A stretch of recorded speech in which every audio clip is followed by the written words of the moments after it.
The meeting is being broadcast live, and a recording of this meeting will be made available as soon as possible after the meeting has concluded. We welcome the use of the Welsh language at meetings. I have had no request for people to speak Welsh today, so this meeting will be conducted in English only. Please, can members refrain from using the chat function and instead use the raised hand icon to indicate when you want to speak. And please remember to keep your microphone muted when you are not talking, and please do not interrupt discussions until you have notified of your intention to speak and you have been invited to do so. Okay, so moving on to the agenda. Agenda item 1, welcome and apologies. Chris, do we have any apologies, please? No, Chair, I don't believe we do. Okay, thank you. Agenda item 2, declarations of interest. Members, do you have any interest to declare? No? Agenda item 3, minutes of the meeting 23rd of March 2023. Members, to remind you, these are the minutes of the meeting scrutinising multi-agency pupil intervention. Could you please state whether you have anything to raise in relation to the minutes? And if not, I will take them as agreed. No.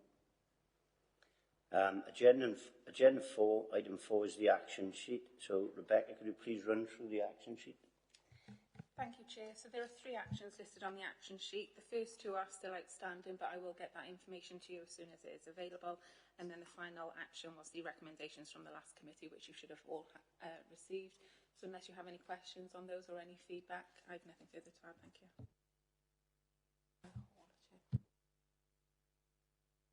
you. Councillor Hawler. I'm not sure, but members, I'm online currently, as you're aware. I cannot see Pontypool at all. Can anybody else see online? Not showing. Morning, everyone. I can see the chamber. I can see the chamber as well, thank you. Yeah, I can't, so I don't know what's going on there. All right, thank you. Yes, so can I, thanks. Okay, thank you. Right, agenda item 5, food resilience. I would like to welcome Councillor Joanne Gordon, who's Executive Member in Economy, Skills and Regeneration. Gareth Beer, Head of Economic Development, Asset Management and Property. Nikki Williams, who is Rural Development. And Dawson Evans, Group Leader, Economy, Enterprise and Tourism. I'd now like to hand over to Gareth and Councillor Gordon to give a brief introduction to the report. Thank you. Thank you, Chair, and thank you for the invite today as well. So in 2 years, we've built solid foundations to develop a food resilient turbine, thanks to the good work of the team of our Rural Development Officer, Nikki Williams. We know the impact of the pandemic and the cost of living crisis has led to an increase in food insecurity, and that many businesses are ready to enhance our local food supply chain. Grants from UK Government, Welsh Government, the Rural Development Programme and WLGA have funded projects that have empowered organisations in our communities to build food resilience and to support local food businesses to prosper. This good work will continue with the Food Resilience Programme underpinned by UK Government Shared Prosperity funding, where we will work in partnership with our neighbouring authorities. I look forward to your comments and recommendations on the work to date and the forward work programme. Thank you.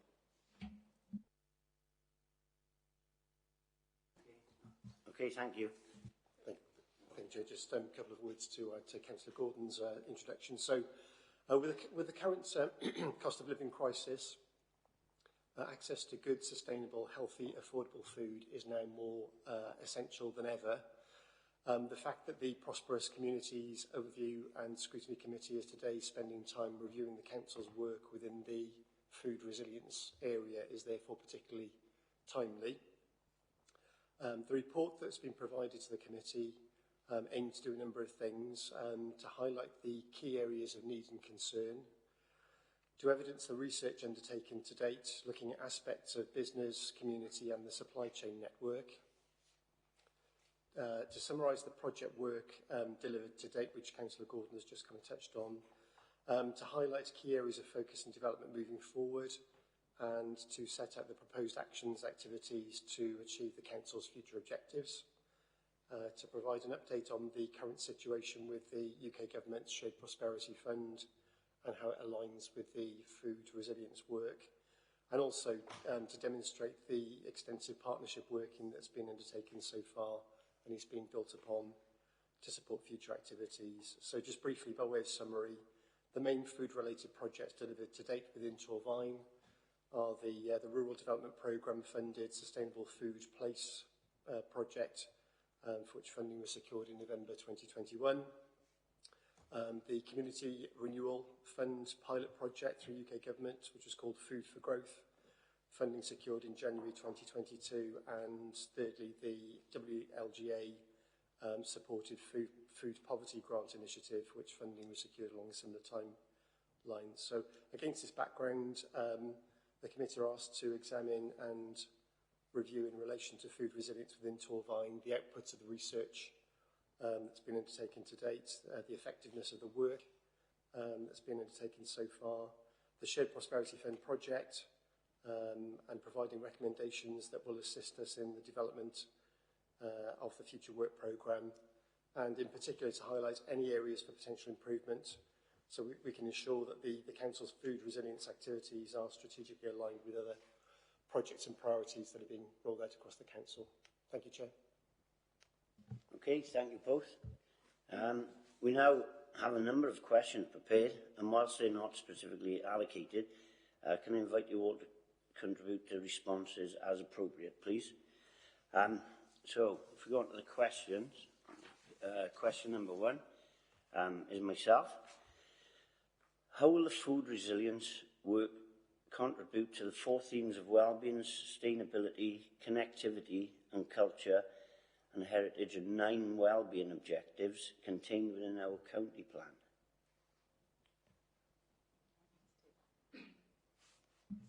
Thank you, Chair. I think it's important to note that food cross-cuts so many different sectors. When we undertook the exercise of the integrated impact assessments and the wellbeing plan, we noted that it hit every single point within that. It's about people's health, it creates jobs, it's people's education and skills. It also looks at the climate change with our planet as well. So I think it's quite easy to say that everybody needs food, and it's important to note that the Food Resilience Programme can support both the social, community and environmental aspects of our supply chains.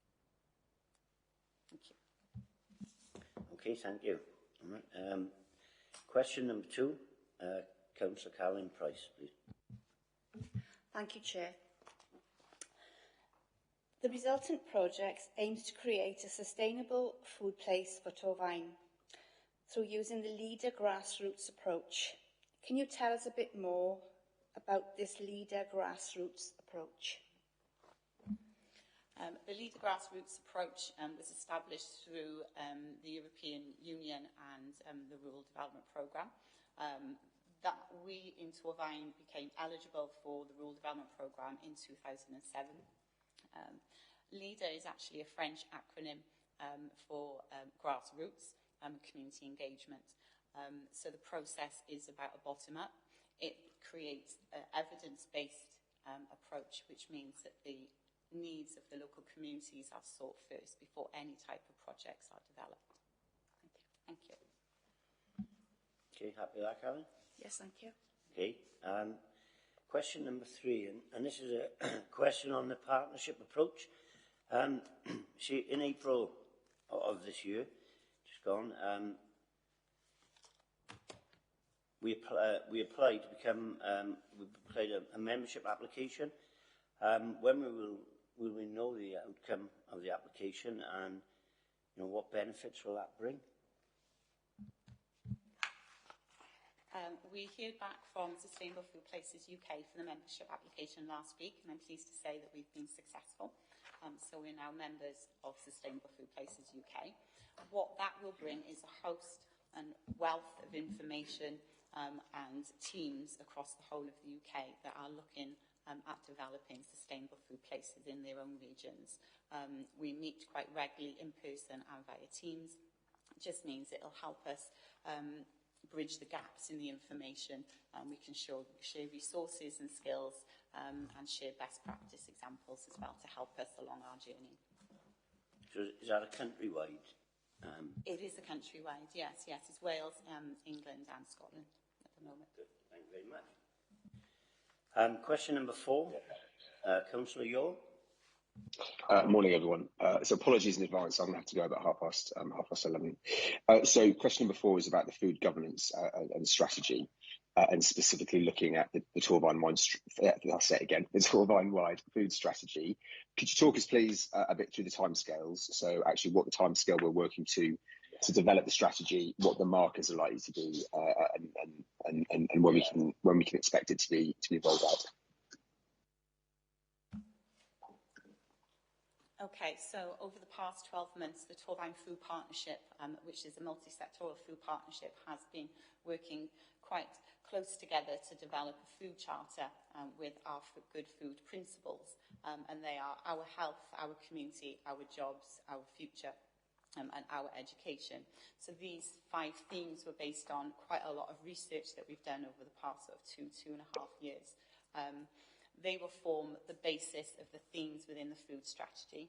And as Joe said, we've been, as Councillor Gordon has said, we've been successful in obtaining shared prosperity funding. So that funding, we've earmarked about £25,000 in it to develop the food strategy, which will be cross-sectoral. We are currently have live a Growing Food Connection survey via our Council's Get Involved survey. To seek a little bit more information and clarity about what is important to our consumers and our partnerships stakeholders throughout Torvine. Once that report is complete, we'll spend the next sort of 12 months developing an action plan and strategy in partnership with our food resilience partnership. So I'd probably say sort of mid-24 that the final strategy will be complete and ready for consultation. Okay, thanks. So if working backwards, then we're anticipating what being able to sort of kick-start the draft of that strategy at some point in the next 2-3 months. Yes. Yep. Great. Thank you very much. Nothing further, Chair. Okay. Thank you, Councillor Yule. Question number 5, Councillor Gordon, please. Thank you, Chair. Morning, everybody. Under 3.7 of the report, it talks about community engagement programme, with the aim being to reach out to sort of hard-to-reach families, and some of the sort of stuff we've got in there, raise awareness, community engagement opportunities, and supporting the good food movement. Can you give us a flavour of what that looks like on the ground? What initiatives are out there? What are we doing? How are we reaching those hard-to-reach people? Thank you. So the shared prosperity funding has enabled us to create a newly formed food resilience team. Within that team, we are launching the second phase of our community food scheme, which is a small grant scheme for public sector and third sector organisations to apply for up to £15,000 of funding. That's this financial year, and they'll have an opportunity in next financial year to apply for another £15,000. The reason we've set it through a grant scheme is to ensure that the shared prosperity funding hits the communities and supports those who are actually in need. So we're working with a wide range of groups around social welfare, food banks, food waste and community gardens. We're working closely with those groups to make sure that we can monitor the data and that they're collecting the data, so we can start to create a baseline and key hotspot areas as well. Alongside the grant scheme, we're developing a good food network, which will be a subgroup under our food partnership, and that will be all the grant scheme project officers and volunteers coming together on a regular basis, so we can start looking at sharing resources, skills, and potentially covering some of the costs around food hygiene and so forth that are related within this. We're also hoping to develop a few toolkits, such as community asset transfer with community growing, to support them through the planning process. And one of the key factors that the groups have asked for so far is around access to healthy, fresh fruit and vegetables. So one of the ideas, for example, this group will look at is how to access wholesalers at a cheaper price by bringing more groups together and sharing the resources that way. Thank you. Thank you. Thank you. Okay, thank you. Move on to question number 6. Councillor Hawler, please. Nikki, community engagement. Sorry. Provide community engagement opportunities. Is there no mention throughout the engaging with allotment associations, and has there been any? Sorry, has there any engagement within these groups? Thinking about the excess food that may be on allotments that could be shared with food banks and food shares. Is there any engagement with those people that potentially could actually help those food banks and food shares? I think it's important to note that we're just at the start of our journey with food resilience. There's lots of engagement opportunities that we'd like to do, and now we have a member of 4 staff within our team. We can actually really start to make an impact on the ground. As I mentioned, we're in mid-June going to be launching the Good Food Network, and we'd like to invite members from our key allotment societies as well to have a look and engage and see how we can support them within this process. Thank you. Okay, Nick. Yeah, my next question. This is about local supporting local businesses. Do we do enough to communicate, and what support is available to local businesses, and what more can be done to encourage producers to come into Torvine? Just as I've mentioned, the Good Food Network for third sector organisations, we will be launching a food development network as well, engaging and inviting all sorts of different food producers and businesses such as farmers, the smaller producers and primary producers, to give them an opportunity to get together, to have a look about how we can support them in this process. The kind of barriers that have been unfolded over the past sort of 12-18 months is around procurement. Lots of them are quite small. We have 63 farms within Torvine, and only a handful of those work full-time. So it's how can we work with them to increase the amount of local produce. So we have a business development grant alongside this, and that will help to engage them. They can apply for up to £15,000. We've already launched and approved 5 grants this year, and we're expecting triple that number next year. I think it's around advertising what we have.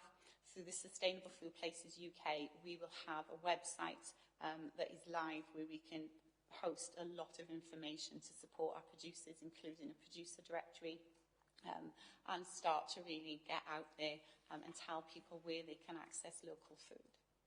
Thank you. Thank you, very comprehensive.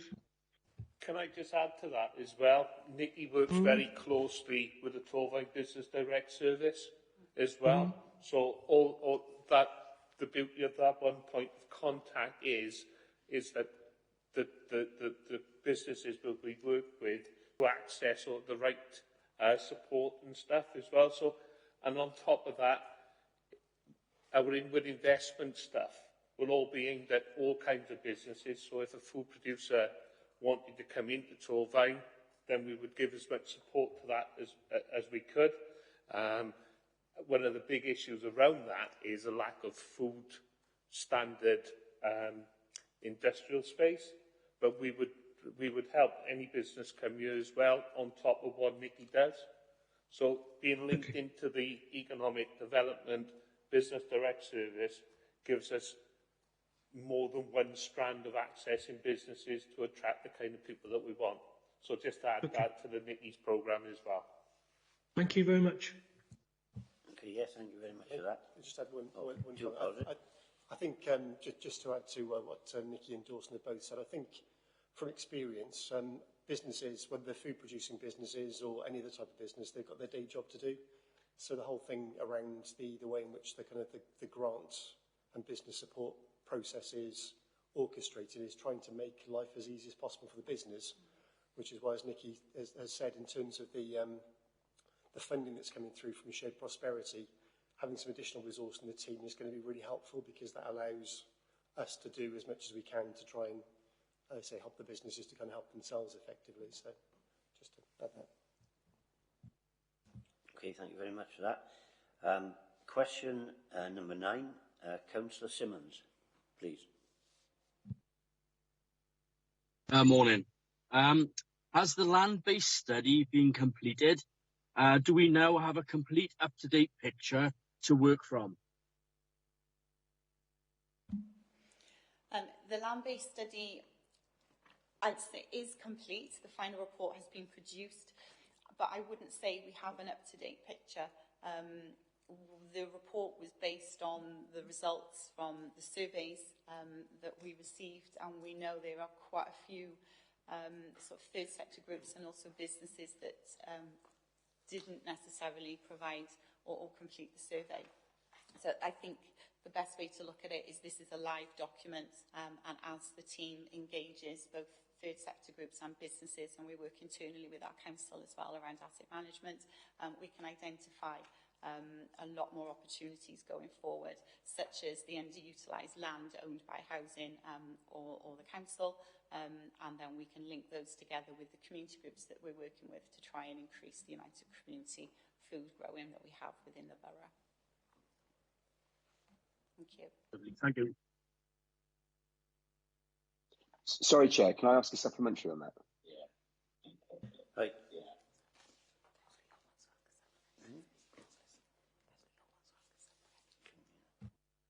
Sorry, is there a supplementary question on that, please?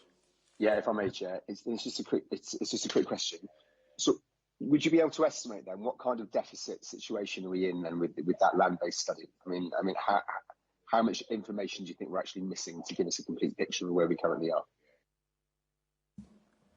The next stage of the study will be to have a GIS map to map out the amount of land that we have, which hasn't been completed yet, because we were waiting for the resources to be able to do that. So I'm expecting that to be delivered over the next 6 months, and once complete, we can share with this committee. Okay, thanks. Okay, go back to question 8 and ask Councillor Byrne, please. Yeah, I did say I got missed out there for some reason. I don't know why. Apologies for that. My question was, a pilot food court in Pontypool Market was there to provide community and business workshops. What was the outcome and feedback from this pilot? Okay, so the Food for Growth pilot project funded through the UK Government Community Renewal Fund piloted a 2-week event in Pontypool Market. The aim of that was to engage consumers and show them different ways of how to cook on a low budget. So to do this, we engaged with Tasty Not Basty and Eastern Valley Food Bank using their food waste and the parcels that you get through the food bank. And we had a chef there for the first few days and developed a pay-as-you-feel cafe. The original aim was to have 2 per week, but we ended up doing this every single day because people flocked to the market for it, and it really did prove the need for, one, how interested people were in the cooking process, and 2, how to cook on the budget. So the plan is next financial year, when the budget allows under Shared Prosperity to purchase a kitchen, hopefully, within Pontypool Market, and work with the actual stall holders there to take this to the next level, to try and link the businesses with our third sector groups.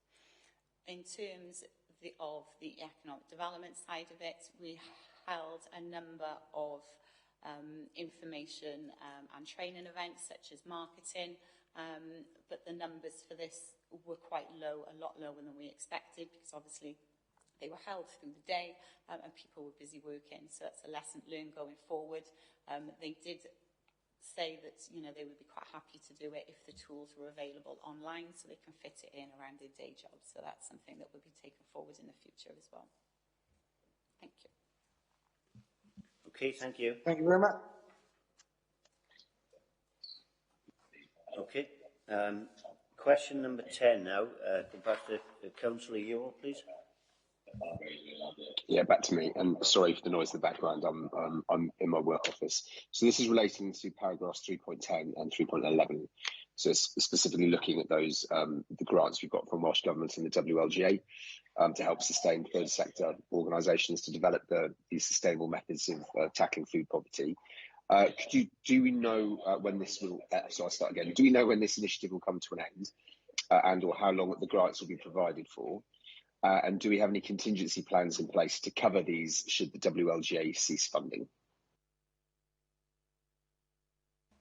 So the WLGA funding is here for this financial year at the moment only. We've had it for the past 2 financial years. We have utilised the funding that we've had through all of the grants that we've had in so far. So the Food for Growth, the WLGA funding through the food poverty grant and the household grant and our rural development funding, and also using the UK shared prosperity funding going forward. So the community sees it as one scheme, and that's called the Community Food Scheme. So we're running the same scheme on the forefront to our communities, but in the background is with different funders. The funding is there through the Shared Prosperity Fund up until March 2025, and we expect the WLGA funding to be spent by this October, because that money has already been committed to the grant applications approved in the appendices of the report that you received. What happens post 2025 at the moment, I'm not quite sure anybody's aware of that, but the hope is that we will receive more UK government funding and we can continue that to support, to look at more sustainable long-term actions. Okay, thank you. And just to follow up to that then, so if the WLGA money is coming to an end in sort of back end Q3 this year, does that mean there's going to be an 18-month shortfall in the total amount of funding we have at our disposal for the grant we're giving out? Because obviously if all the money from the WLGA is going to be utilised in the calendar year, and then the shared prosperity money is rolled on for a further 18 months, does that mean we obviously have less to give out to recipients over the following 15-month, 16-month period? No, the WLGA funding was about £107,000 over 2 financial years, and within the shared prosperity funding we have just under £500,000 for business and community grants. So we've tried to earmark the funding to the need, so we've got quite a nice healthy budget to support our communities going forward for the next 2 years. Okay, fantastic. Good, thanks. Yeah, if I could just add as well, that when we give out the grants, one of the key criteria is about sustainability, isn't it? So the panel consider that when the grant funding's been spent, will the organisation, the business be able to, continue? Will they have the sustainability? And that is scored, and it's really important to us, isn't it? Because we just don't want that, for it to be a task and finish, that when that grant funding's gone, all those projects stop. So yes, there is sustainability being built in. Thank you. Okay, thank you very much. Question 11 and 12 now.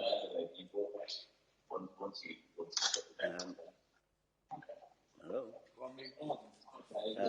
Need to go on mute? Okay, sorry, right. Question 11 and 12 now. Hand over to Councillor Gordon.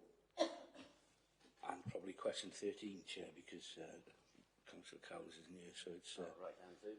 It's the Councillor Gordon show. Specifically related to 312, and this has been, I suppose, partially answered to an extent anyway on the sustainability point that the Cabinet members just made. There's £2 million and change in grant funding money there. How are we measuring the impact of that?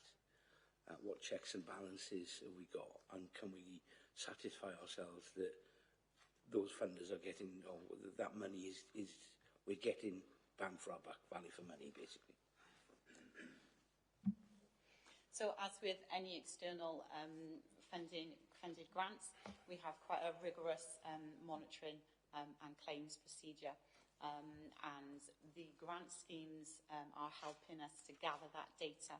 So by the end of the Shared Prosperity Fund, we could actually calculate how many sort of project recipients then and a number of our communities that are supported throughout these groups and work out an average per person then.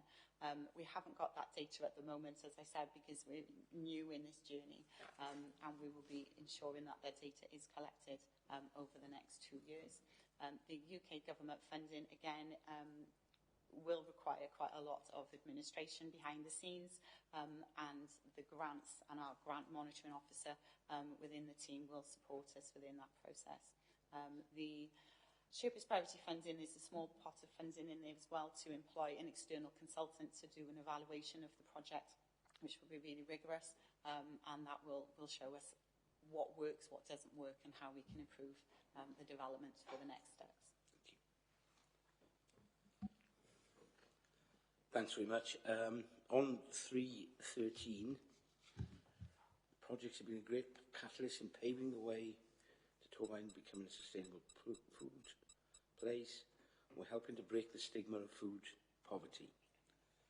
One of the things I've sort of been aware of, because I did assist in setting up a food share, not a food bank, at the start of the pandemic. I was but a small cog in that machinery, but currently, if you go to sort of Eastern Valley Trussell Trust Food Bank, you have to have a referral. These food shares that have come into being now, largely since the pandemic, just been on a sort of trust basis, and rightly so. But there's still a bit of a stigma about going to a food bank. So the question is, how are we monitoring the numbers of people experiencing food poverty? And importantly, what have we got in place to sort of signpost these people, sort of further help in budgeting and benefits and all the rest of it? Because I think largely, in my opinion, it's fallen to the sort of people who work in the food bank, who are volunteers by and large, and perhaps they haven't got the sort of the knowledge about referrals and signposting. So have we got something in place there which covers that off, is the question. Sorry for the slight ramble. Yeah, we're seeing quite a lot of our third sector groups now linking more widely with the wider welfare services. I could give a few examples in both Cwmbran and Pontypool now that are very conscious of the stigma attached to food poverty, and during the pandemic they set up food shares and linked with Eastern Valley Food Bank, but found that the numbers engaging were quite low. So how they've overcome that is by offering other types of services, linking to, say, Citizens Advice Bureau, mental health services and so forth. So there's drop-in workshops for that. They also offer fun activities as well. So there's a wide variety of, cinema nights and volunteering opportunities, litter picks and so forth. So what that has done is open the doors to a wider amount of public.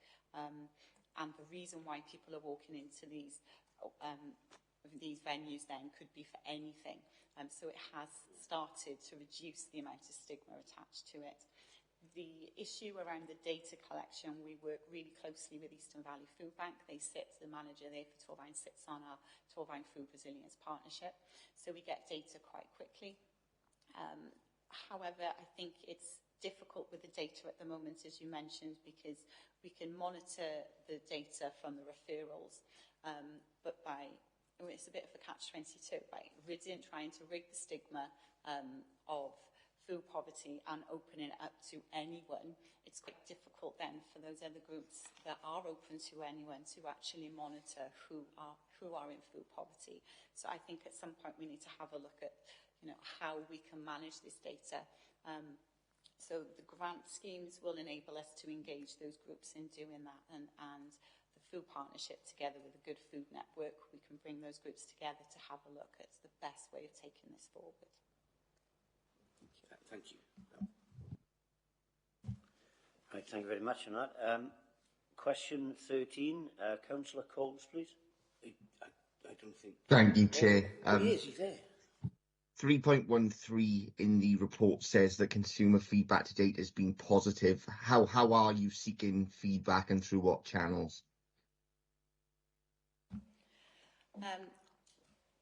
Once the grant recipients, and this is both for the business grants and the third sector grants, have been approved and they start delivering, we work with our internal communications team to provide case studies, and we put it quite widely in terms of the free press series and on our social media pages.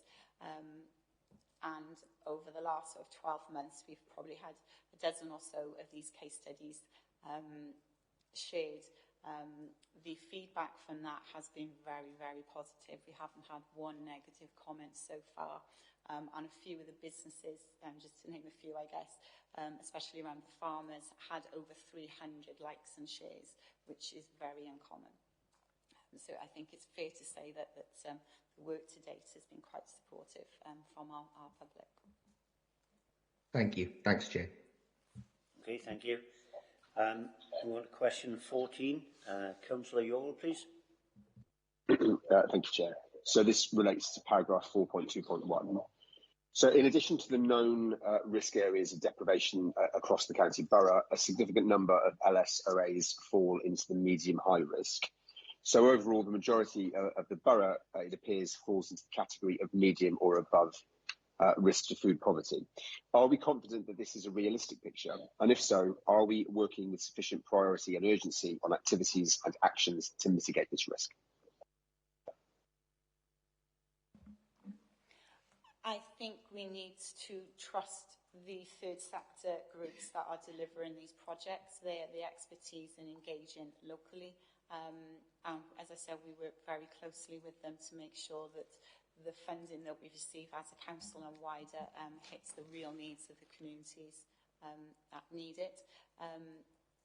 There's always room for improvement, and I think the shared prosperity funding will support us in improving that section of the service going forward. Okay, thanks. Okay, thank you. Question 15. Councillor Gordon. Yeah, thank you, Chair. We're still on 4.21. The final bullet point in that paragraph is all the groups engaged to date would welcome a network to share resources, training, skills and experience. Is it something we're looking to establish? Have we got sufficient resources to do that? And what's that going to look like going forward? Thank you. Yeah, as I've mentioned, this will be the Good Food Network, which will be a subgroup of our Food Resilience Partnership. We're launching this mid-June, so very soon. It'll be held in the evenings to make sure that, to ensure that the volunteers who have part-time, full-time jobs elsewhere are able to attend. It'll be advertised quite widely, and we're hoping to meet on a bi-monthly basis to begin with, so we can have a look at what resources, what gaps we have, and how to sort of work together then to take that forward. The funding we have is quite flexible in an approach, so we can work with them to make sure the funding is going, as I said, to the real needs of our communities. Thank you. Thank you very much. Excuse me, Chair. Sorry, I'm a question late. Can I just come back to the answers to my question? Sorry, I was just thinking about it when Carl was asking his. Yes, sorry. Yeah, carry on.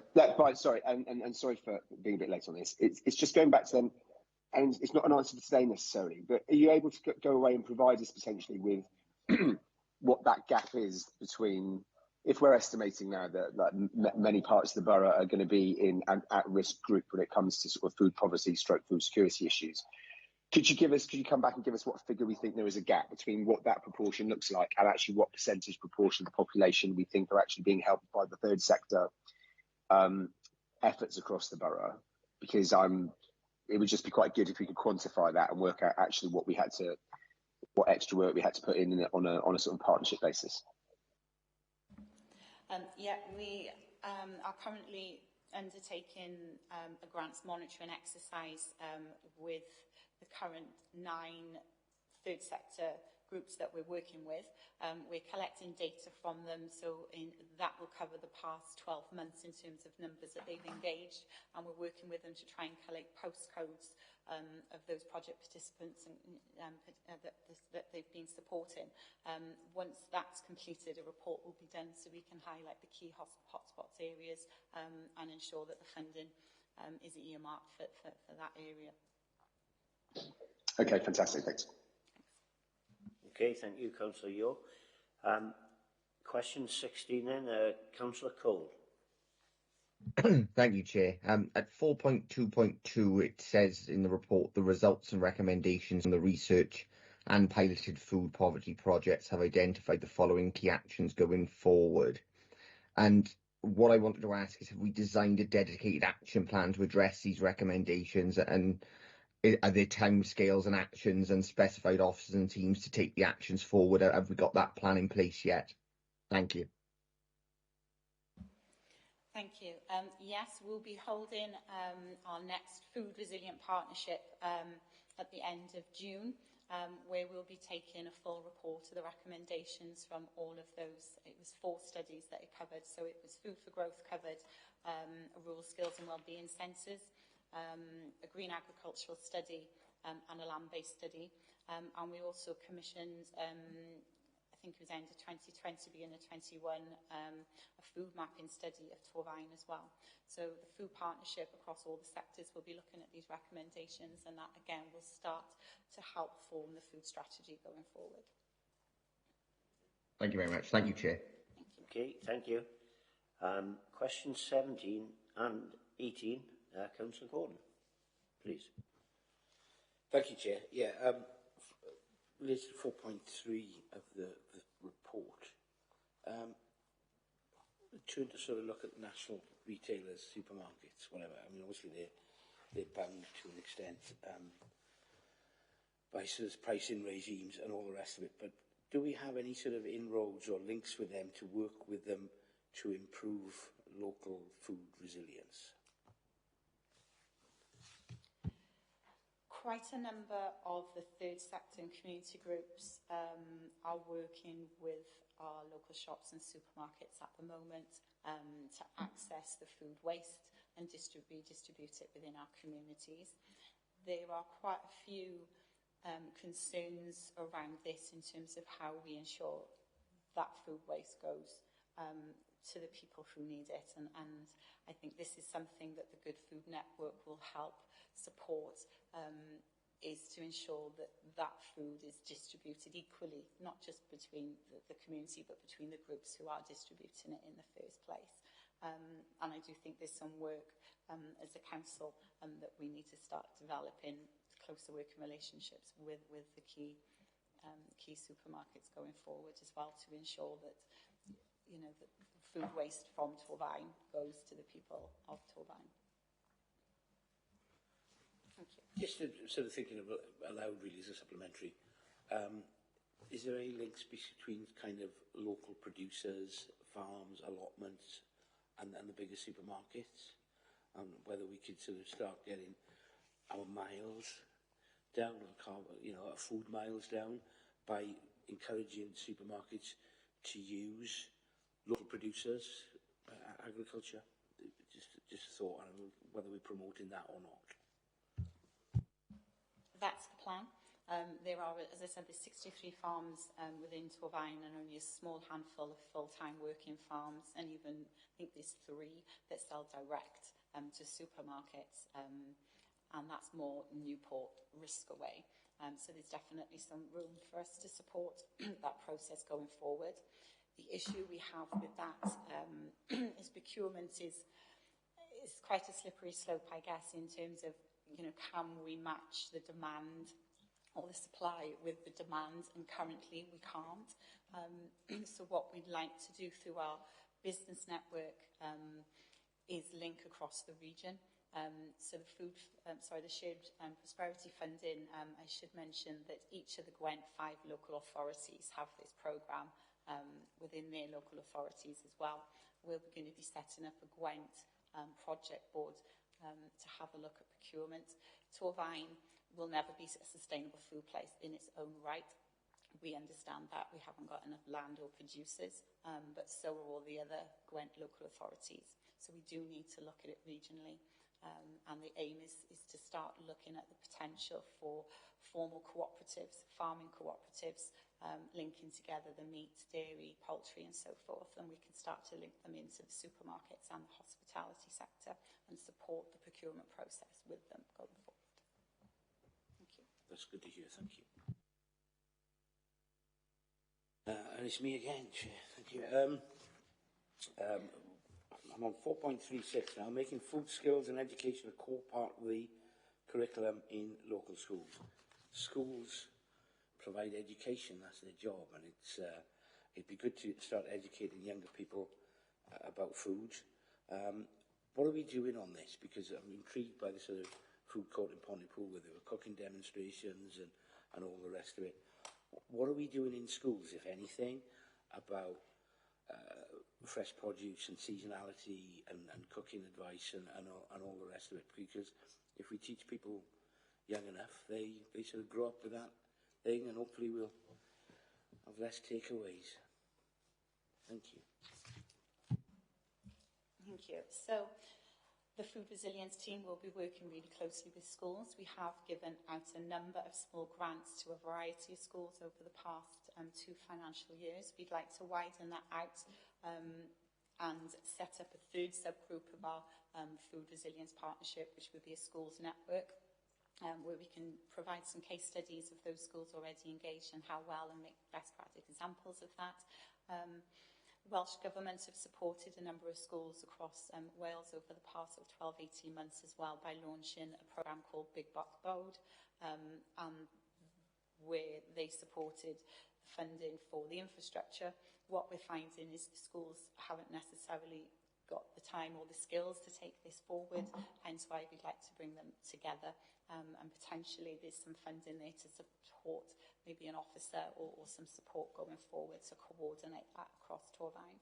We are also seeing some interest from a few of our farmers that would love to open their gates for school trips. One happened yesterday actually, where Griffithstown School took 2 groups to Teapoy Farm for a visit for a couple of hours, and it went down really well. So we'd like more farms to open the gates, and I think it's important for the schools to engage. For, as you said, you know, it's from plant to plate. Then what is that process?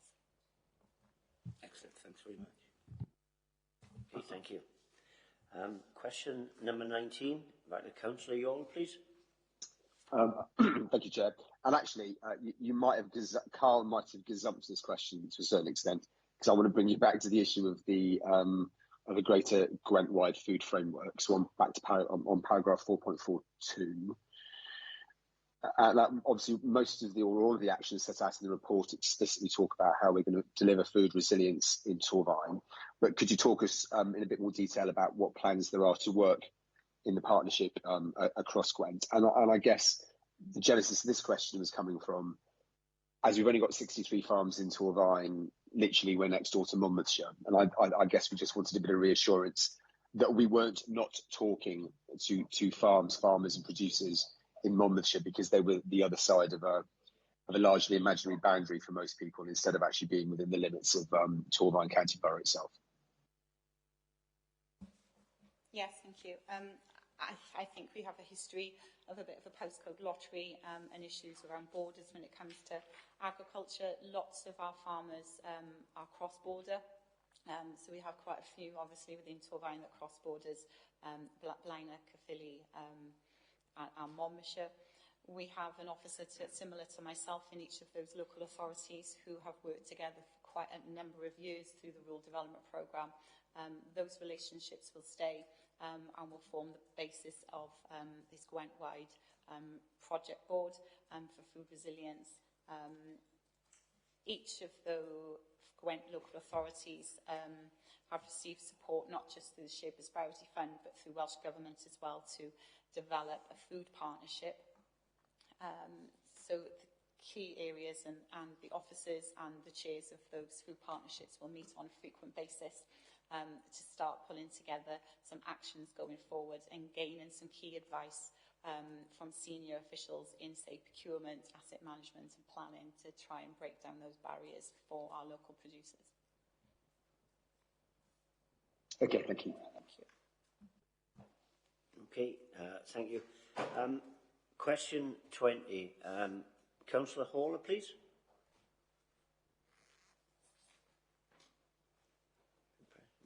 This is relating to 6.3. There are redundancy implications for the council in 25-26 for future funding is not secured. What would be the potential implications of delivery of the food resilience programme be if this didn't happen?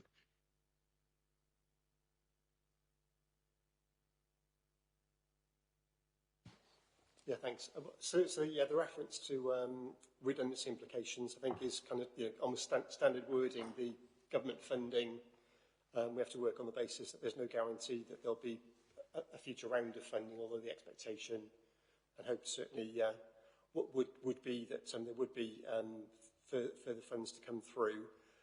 In terms of the impact on the food resilience programme, I think that's something we just need to keep a watching brief on. Over time at the moment, as Nikki's explained, there are a series of different funding streams that are being applied. So shared prosperity is just one of 3 or 4 kind of programmes currently. So I think that's something we keep an eye on over the next kind of 12 to 18 months. Clearly, it's a really important agenda within Torfaen, across Wales, nationally. So I think we can anticipate that there will be additional funding coming through, and the aspiration within the within the team is to maintain the resource that Nikki is now managing to build up with the funding that's been made available. So I can't give any guarantees at the moment in terms of impact on programme, because it will depend on what external funding streams are available at that point in time. I'm not sure if that answers your question, but yeah, that's fine. Thank you. Okay, thank you. And move on to question 21. Councillor Price, please. Thank you, Chair. What impact will be seen from having a food charter? The food charter is or will be used as an engagement tool to, one, raise awareness of what sustainable food is.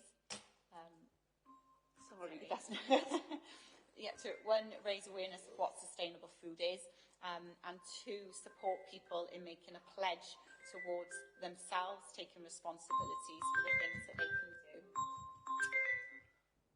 Sorry.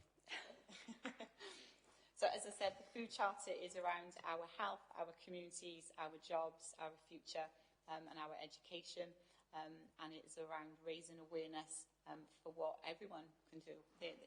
Food resilience, around food waste, recycling and so forth is all of our responsibilities. So I just think it's there as an additional engagement tool, and it will be used to develop the themes within our food strategy. Thank you. Okay. Happy with that? Right. Right, question 22 of 22, and it's on about Appendix 2. Are you confident that there is full representation of the membership, or have you identified any gaps in the membership? Thank you. I think it's a work in progress. Every meeting we have seen a few new members or invited a few new members, and I think it depends on where the discussion goes before we can identify where the gaps are. For example, we know that the agriculture and farming industry needs a representative on there. It's very difficult to get farmers to attend, so we'll be approaching the Farmers Union for a representative, for a paid member of staff to have a voice, so farmers do have a voice within that industry. I think it's also important to have a look at more, now we're members of the Sustainable Food Places UK, it would be very beneficial to look a little bit more deeply into the environmental impacts. So it would be great to have somebody or representative there from a few environmentalist groups as well, such as Natural Resource Wales. Thank you. Can I just add to that? Sorry, Chair. With all these groups, there's a starting point and there's a journey. Right? So there will always be gaps. As the food resilience programmes come through, as we work into different issues, different people, different groups will be represented through that. So the answer to the question is there will always be gaps, but through the work that's being done and through because it's very much a voyage of discovery in many ways, new issues, new groups will always come, and I think the real nice part about it is there's an everyone's welcome policy for that group, so no one would be dismissed. You know, and I think that's important to say. There will always be gaps. Yeah, thank you. No, appreciate that. Thank you very much. And obviously, I'd like to thank Councillor Gordon, Gareth and Nicky. And before I invite them to leave the meeting, have you any concluding remarks? I think from my perspective, Chair, just to say what a great job I think Nicky and her very small team have done over the past couple of years. I've only been with the authority for the last kind of 7 months, but I've been amazed at the amount of ground that's been covered and is being covered with very few people in post. So I know Nicky is kind of slowly but surely accessing strands of funding to build the team, and with that, not just put people in post, but also provide funding to to fund activity. But yeah, I think it's been, as Dawson kind of touched on, it's been a journey, I think, and my one observation, I guess, is that as is often the case, to build a coherent programme, you have to rely on cobbling together different kind of elements of funding from different places, and ideal world, there'd be one funding stream that we'd be working with. So it is a bit of a balancing act. I think we've done really well so far, as I mentioned early on. I think we'll hope for future funding through shared prosperity, but we will keep our eyes and ears open, very actively over the next kind of coming months and the next year or so, to make sure that we've got the funding in place to keep this momentum going moving forward. So I think that was all I had to say. Just say thanks to Nicky, really. Thank you. Yes, well, thank you very much. Yes, and thank you, Nick. You worked hard this morning. Thank you very much.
Right, members, can I remind you that the meeting is still in formal proceedings and therefore will still be in webcast. And members, can I refer you now to the scrutiny activity and invite you to offer your recommendations. So I'll hand over to Rebecca, who will formulate the recommendations with members, please. Thank you, Chair. So if I can just draw members' attention to the scrutiny activity set out on page 28 of the agenda. So today you've been asked to review the outputs of the research to date, and that has been set out within the report, and to determine whether the work done to date has been effective in developing interventions to improve our sustainable and affordable food supply locally. So if I stop there a second in that part of the scrutiny activity, are you satisfied that the work to date has been comprehensive and has been effective in developing interventions? By and large, yes. To be honest, I was pleased with the answers that the committee had today. One of the sort of areas for me where I think we need to sharpen our game is around sort of ad hoc food share request and sort of monitoring and signposting potentially sort of families who maybe feel a bit of stigma or going through a difficult time, cost of living crisis and so on, whether there's a more formal route for them to access some of the support that sort of, you know, the benefit system and the council and so on can provide. I think there's a little bit of a hole there. Yep. Thank you. Thank you. Councillor Hawler, you've got your hand up. Yeah, I think Nikki answered the questions very comprehensively this morning, and hats off to her for what she has said. One bit about the business side was about talking about how businesses were coming in. It was how their businesses were attracted and local enterprise to bring food back into communities that's desperately needed. And is there any kind of way forward that we can move to help those types of businesses come into communities? Does that make sense? Thank you. Yeah, Councillor Yole. Thanks, Rebecca. Basically, I'll echo what both Nick and Carla said. I think exactly, it seems quite impressive, actually, the amount of work that's gone into it, and I think definitely something we should single out is actually the very good work Nikki has done in knitting together different bits of funding to actually be able to pursue the strategy throughout coming out of the pandemic. If anything, though, I think we've been reviewing the strategy a bit too early. So actually, if we want to actually take a view on what the overall impact has been, I think maybe we need to come back and have a look in 6 months or 12 months' time when we're halfway through the various strategies that still need to be drafted. One question I would raise, although I'm not sure whether it's. No, I'll ask it anyway. There is an issue. I mean, it comes back to what I was saying yesterday. I'm not necessarily convinced that we have a strong enough data-driven and data-led approach to some of our discussions around this. And it's great that actually there is an evaluation process going on. So I think that's what we have to wait and see. But I think we really need to be in a position where we can actually do a compare and contrast between what the projected food poverty level will be in, for example, Panteg, and what the uptake of Panteg residents will be. And then that needs to be, I'm obviously just using Panteg as an example, but we need that to be projected and to be replicated across every output area and ward and then the borough. So we have a much better idea of where that poverty lies, because I think it's understandable because very, very many of the members were very active in the community resilience groups coming through lockdown. I still think we have potentially an emotive and anecdotal approach to some of the areas around this, and I think we need to be much more hard-nosed about it when we're working out how to allocate the money. And that's not criticism, but I think it's just it's a recognition and realisation of where we are. But we need to be making sure that we're on the front foot, making sure that everything is driven by the data. Yeah, that's brilliant. Thank you, Councillor Yole. Councillor Price. Yes. I know you say there's a stigma to a lot of people going to these food banks, but what about the people that don't need them and go to them? Because I had a woman work with me, and she used to think it was funny throwing her all her milk and her bread from the Goitra one, and she didn't need to go to the food bank. But she didn't, you know. So you've got people like that going as well. There's no means test.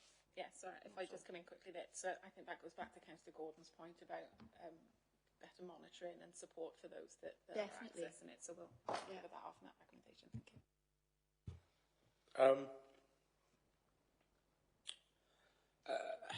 I think that occurs, and we have to recognise that. However, I'd rather not put in too many checks and balances because it might deter the more inverted commas genuine recipients from attending. So, you know, and the chair mentioned means testing. We're not about that. I think the difference with the kind of pop-up food share stuff, as I mentioned, one of the questions was, with the Trussell Trust, you do need a referral from the benefit system or a GP or a man of the cloth or person of the cloth, as I understand it. I'm not entirely sure of the criteria. With the food share stuff, it's rock up if you're in need. And it gets blurred as well, doesn't it? Because I know, for instance, Tasty Not Wasty in Llanrabban takes close to date items from sort of Greggs, the co-op, the supermarket, and it's open for all. And why shouldn't people go along and get that rather than it goes to, you know, just to waste, really? So I think we need to be pretty careful about sort of looking at sort of. I get your point, Councillor Price. I really do, but I think we need to be careful about introducing too many hoops to jump through before you can access the food share stuff, because it will put the more, as I said, inverted commas, genuine recipients off from coming along. I got anecdotally somebody who used to use our food bank, and on the same day used to go to one or two others as well, and didn't really need the stuff. What can you do? There's not a lot you can do. You know, it's on a very ad hoc basis. I think that's it for now for me. Okay, Councillor Yole? Yeah, can I triangulate these hoops maybe?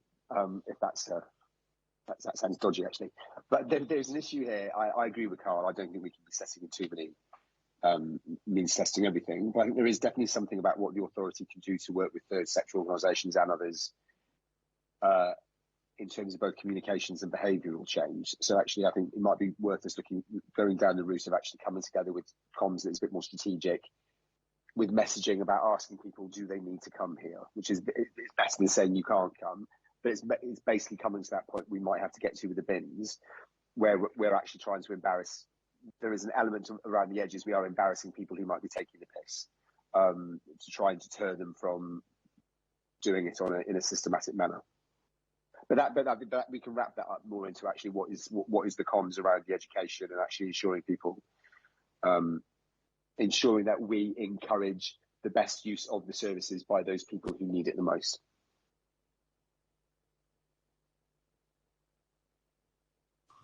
Thank you, members. So in terms of the two remaining points on the scrutiny activity there, I think you've covered those off in your comments, the recommendations that you've put forward. That was with regards to recommendations on the proposed shared prosperity project, and also the strategic alignment to other projects and priorities.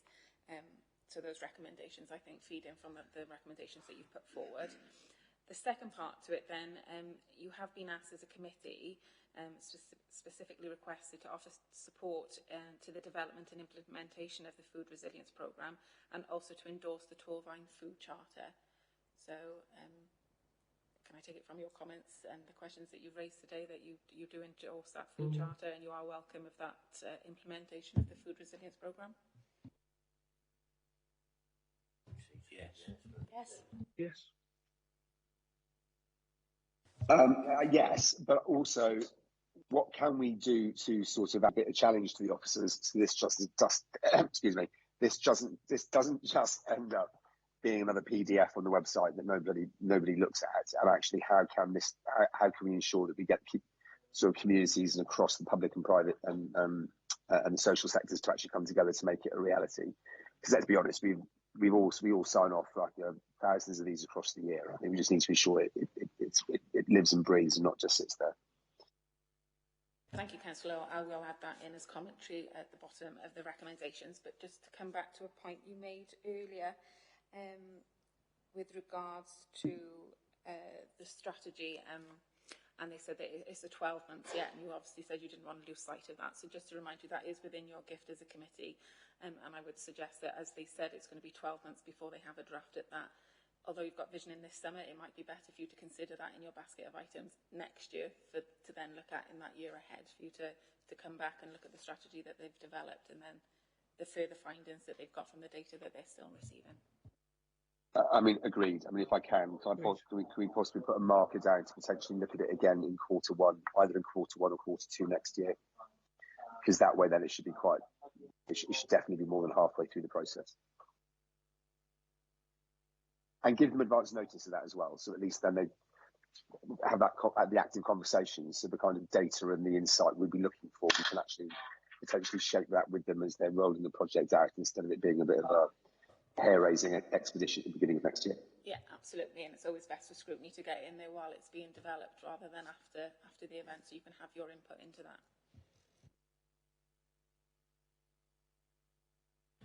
Okay, thank you, members. Agenda item 7 now. Date of next meeting and close of meeting remarks. So I'll hand this back to Rebecca, please.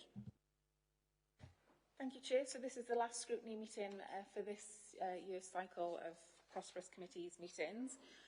You've obviously got annual council next week, so obviously I can't anticipate if there will be any changes in membership, but there will be the visioning sessions. Now the date has been set for the 11th of July for this committee, and obviously once I know who sits on the committee going forward, myself and Chris will get those invites out to you. Also, as part of that meeting, visioning is where you will formulate your basket of work items for next year for you to consider. But also, prior to visioning, you will also receive a session where you review the recommendations that you've made in previous committees this year. So you can go back and you can look at the recommendations you've made, that the executive have accepted, and you can assess to what extent they've implemented those recommendations and taken on board your comments. And then if you're not happy with the outcomes or how far they've taken the implementation of your recommendations, you might want to consider that then in the next stage of visioning, and whether you want to bring that item back perhaps or make further recommendations on that. So that is in the diary for the 11th of July. But thank you all very much for your contributions this year. Okay, thank you, everyone. Oh, sorry, Councillor Young, didn't see your hand up there. No, sorry, it was a legacy hand up. I was just putting it down. Okay, so yeah, thank you, everyone, for your attendance and your contributions. Very much appreciated. All it leaves for me to do now is to close the meeting. Thank you very much, all. Cheers, everyone. Take care. See you next Tuesday.